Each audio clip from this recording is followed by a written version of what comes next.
উত্তরকন্যা অভিযানে মৃত বিজেপি কর্মী উলেন রায় মৃতদেহের দ্বিতীয়বার ময়নাতদন্তের নির্দেশ দিয়েছে জলপাইগুড়ির মুখ্য বিচার বিভাগীয় ম্যাজিস্ট্রেটের আদালত। উলেনের পরিবারের অভিযোগ, নিরপেক্ষভাবে ময়নাতদন্ত করা হয়নি। তারা দ্বিতীয়বার ময়নাতদন্তের জন্য আদালতের কাছে আবেদন করবেন। মঙ্গলবার সেই আবেদন মঞ্জুর করে আদালত। এই বাংলায় এখন যেন হামেশাই ঘটছে এরকম ঘটনা। পুজোর আগে পুলিশ হেফাজতে পূর্ব মেদিনীপুরের পটাশপুরের বিজেপি কর্মী মদন ঘড়ুইয়ের মৃত্যুর অভিযোগ ওঠে। সেই মৃতদেহের ময়নাতদন্তের রিপোর্ট নিয়ে সন্দেহ প্রকাশ করে কলকাতা হাইকোর্টের দ্বারস্থ হয় বিজেপি। আর্জি মেনে কলকাতা হাইকোর্ট দ্বিতীয়বার ময়নাতদন্তের নির্দেশও দেয়, কিন্তু রাজ্য সরকার সেই রায়কে চ্যালেঞ্জ জানিয়ে যায় ডিভিশন বেঞ্চে। 20 দিনের উপর পড়ে থাকে মৃতদেহ। আক্ষেপ শোনা যায় রাজ্যপালের মুখেও। Imagine, for 16 days, cremation has not taken place, in spite of 2 High Court orders of post-mortem.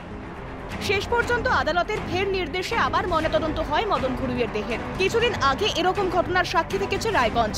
Police হেফাজতে মারা গিয়েছিলেন ইটাহার থানার নন্দন গ্রামের বাসিন্দা বিজেপি কর্মী অনুপ কুমার রায়। তার দেহেরও ফের ময়নাতদন্তের নির্দেশ দিয়েছিল রায়গঞ্জ সিজিএম আদালত। মৃতের মা অভিযোগ করেছিলেন ছেলে বিজেপি কর্মী বলেই তাকে পুলিশ তুলে নিয়ে গিয়েছিল। তারপর লকআপে পুলিশের নির্যাতনে মৃত্যু হয়েছে তার ছেলের। ফলে একের পর এক ঘটনায় স্পষ্ট, বিরোধীদের দমন করতে কোথায় গিয়ে পৌঁছেছে মমতা সরকারের ভূমিকা। অভিযোগ, কোথাও হচ্ছে বিরোধী নেতাকর্মীদের রহস্য মৃত্যু, কোথাও বিরোধীদের জেলে পোড়া হচ্ছে মিথ্যে অভিযোগে, কোথাও বিরোধী দলের কর্মীদের মৃত্যু হচ্ছে পুলিশ হেফাজতে, কোথাও আন্দোলন দমনের নামে কার্যত সন্ত্রাস চালানো হচ্ছে বিরোধীদের উপর। পরিস্থিতি এমন পর্যায়ে পৌঁছেছে যে ময়নাতদন্তের রিপোর্ট নিয়ে বারবার প্রশ্ন তুলছেন বিরোধী দলের নেতৃবৃন্দ। প্রশ্ন উঠছে মৃতের পরিবারের তরফ থেকেও। ফের সেরকম এক ঘটনার সাক্ষী থাকলো উত্তরবঙ্গ। প্রশাসনের উপর ভরসা হারানো মানুষ এখন বাধ্য হচ্ছেন আদালতের দ্বারস্থ হতে। সেসব দেখেও হুঁশ ফিরছে না রাজ্য প্রশাসনের।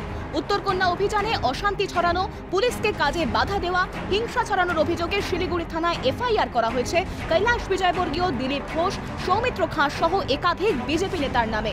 ফলে রাজনৈতিক মহলের অন্দরে সেই একই কথা, একজনের প্রাণ যাওয়া নিয়ে কোনো ভ্রুক্ষেপ নেই সরকারের, অনুশোচনা নেই দায়িত্ব পালনে ব্যর্থতার জন্য, আছে শুধুই বিরোধী দমনের মানসিকতা। Bureau report, Calcutta television network.